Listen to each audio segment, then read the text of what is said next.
donc lu ñu ciy. J'ai souhaité m'adresser à vous ce soir pour vous entretenir de la situation liée à l'évolution de la pandémie du Covid-19.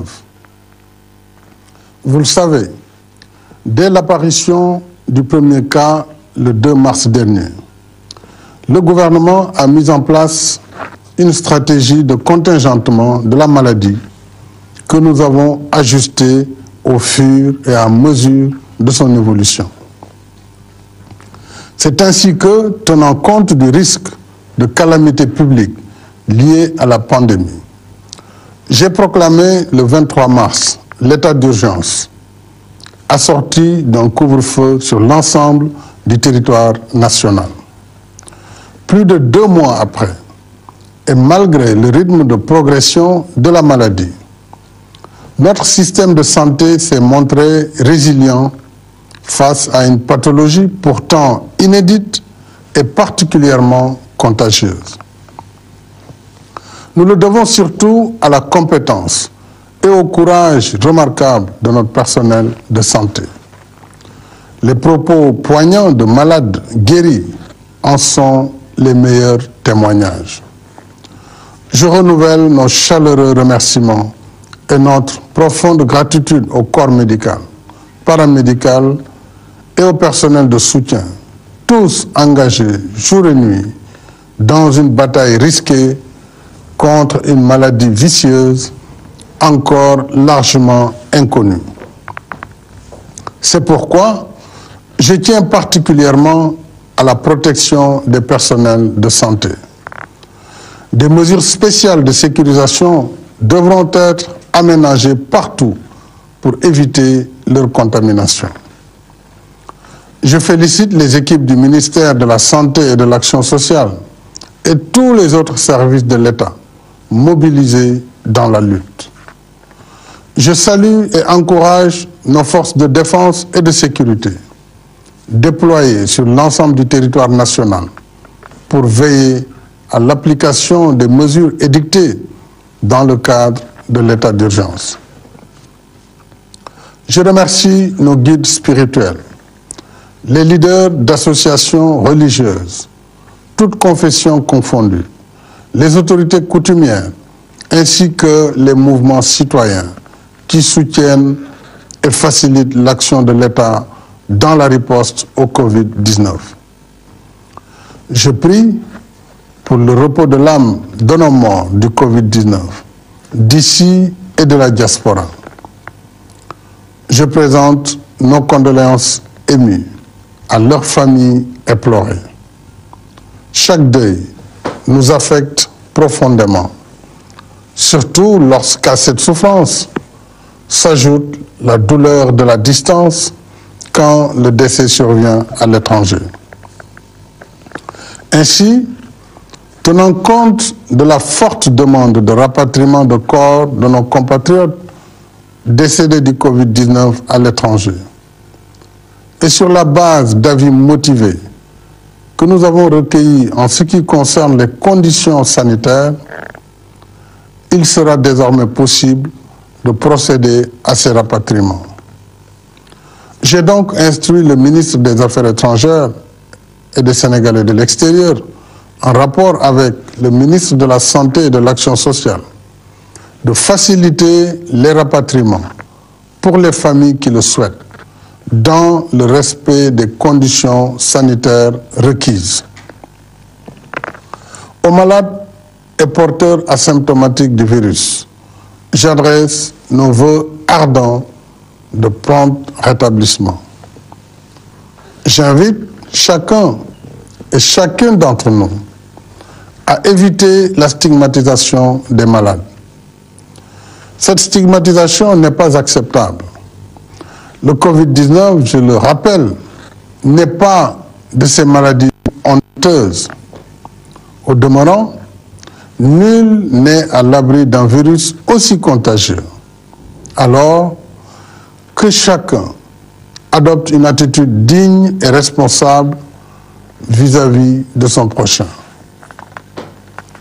Mes chers compatriotes, dès l'apparition de la pandémie dans notre pays, j'ai donné instruction au gouvernement de définir et mettre en œuvre une stratégie adaptée à nos réalités économiques, sociales et culturelles. C'est pourquoi, en lieu et place du confinement, nous avons opté pour des mesures restrictives visant à limiter la circulation du virus.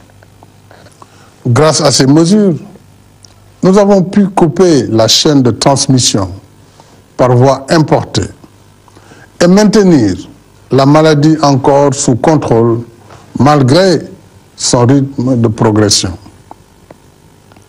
Chacune et chacun de vous a contribué à cette performance par ses sacrifices et ses efforts. À ce jour, notre pays compte 1886 cas positifs, dont 715 guéris et 19 décédés. Nous avons présentement dans nos structures de santé 1151 malades sous traitement. 7182 contacts sont suivis par les services du ministère de la Santé. La carte épidémiologique montre que sur les 45 départements, 22 ne comptent aucun cas de Covid-19. Nous devons nous en féliciter et redoubler de vigilance. Aujourd'hui, après 2 mois de mise à l'épreuve, nous devons sereinement adapter notre stratégie en tenant compte, une fois de plus, de notre vécu quotidien. J'ai consulté à cet effet une équipe pluridisciplinaire d'éminents experts nationaux. Il ressort de leur analyse et évaluation minutieuse que dans le meilleur des cas, c'est-à-dire si nous continuons d'appliquer les mesures édictées, le Covid-19 continuera encore de circuler dans le pays jusqu'au mois d'août, voire septembre. Ces projections montrent que l'heure ne doit pas être au relâchement, mais à l'adaptation, plus que jamais. L'État continuera donc de veiller à l'application des mesures de contingentement de la maladie. Mais plus que jamais, la responsabilité de chacune et de chacun de nous est engagée. Dans cette nouvelle phase qui va durer non pas quelques semaines, mais au moins 3 à 4 mois, nous devons désormais apprendre à vivre en présence du virus en adaptant nos comportements individuels et collectifs à l'évolution de la pandémie. En conséquence, il nous faut adapter notre stratégie de façon à mener nos activités essentielles et faire vivre notre économie en veillant à la préservation de notre santé et celle de la communauté. Au regard de ces considérations, j'ai décidé de l'assouplissement des conditions de l'état d'urgence comme suit. À compter du mardi 12 mai 2020, les horaires du couvre-feu seront de 21 h à 5 h, au lieu de 20 h à 6 h. Les horaires de bureau sont réaménagés de 9 h à 16 h. Les marchés et autres commerces qui étaient astreints à des jours particuliers d'ouverture seront ouverts 6 jours et resteront fermés 1 jour dédié au nettoiement. Ce jour sera déterminé par l'autorité compétente en fonction des contingences locales. Les marchés hebdomadaires, communément appelés Luma, seront rouverts, mais dans les limites de chaque département. Il sera également procédé à la réouverture des lieux de culte. Le ministre de l'Intérieur, en rapport avec le ministre de la Santé et de l'Action sociale, engagera les consultations nécessaires à cet effet avec les guides religieux ainsi que les associations religieuses pour convenir des conditions et modalités.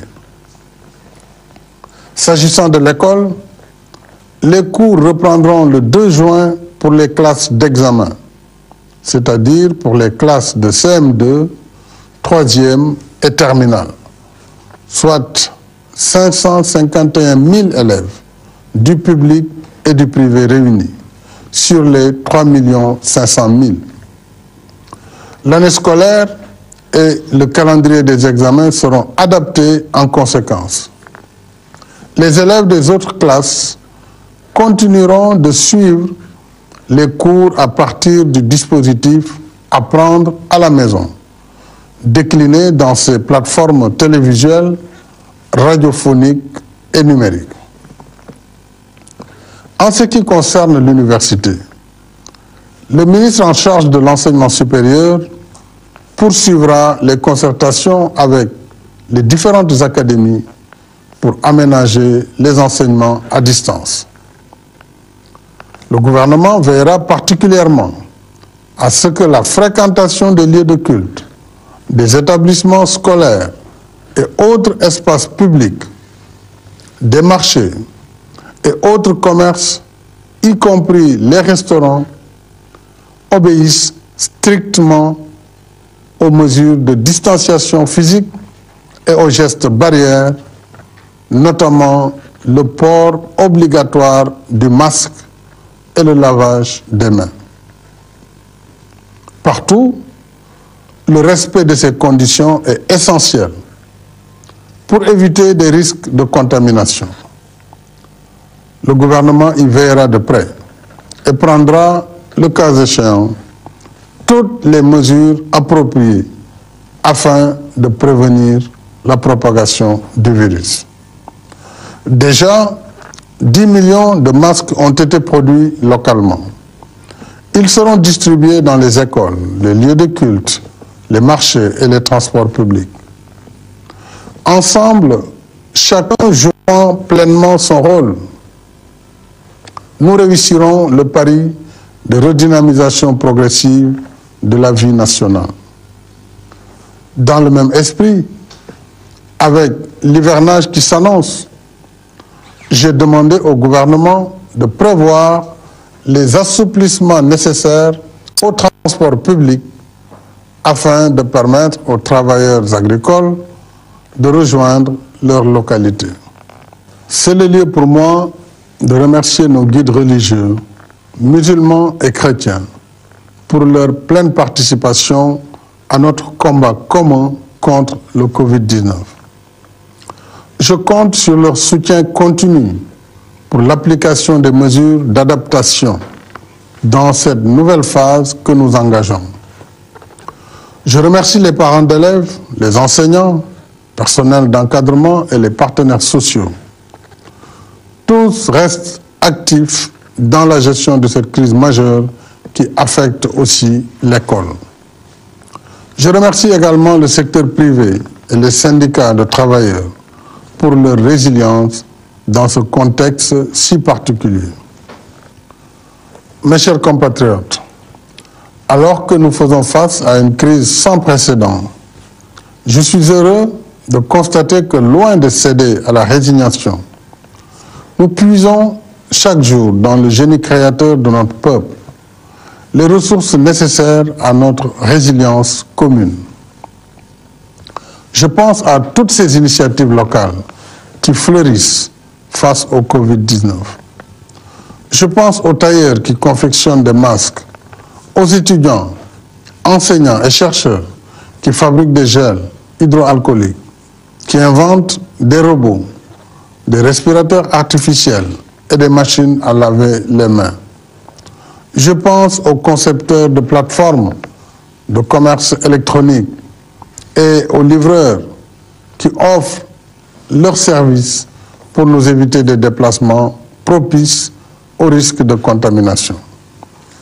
Toutes ces compétences et ces savoir-faire locaux nous parlent pour nous dire que rien ne peut épuiser la force mentale d'un peuple résolu à affronter les épreuves et maîtriser son destin. Dans le plan de relance de l'économie nationale post-Covid-19, j'ai la ferme intention de soutenir toutes ces énergies positives et toutes ces intelligences créatives parce qu'elles portent les promesses généreuses d'un futur plus moderne et plus prospère. Alors, restons mobilisés et confiants, mes chers concitoyens. Restons mobilisés, unis et solidaires pour baliser la voie du futur, celle de l'endurance et du succès au bout de l'effort. Bonsoir.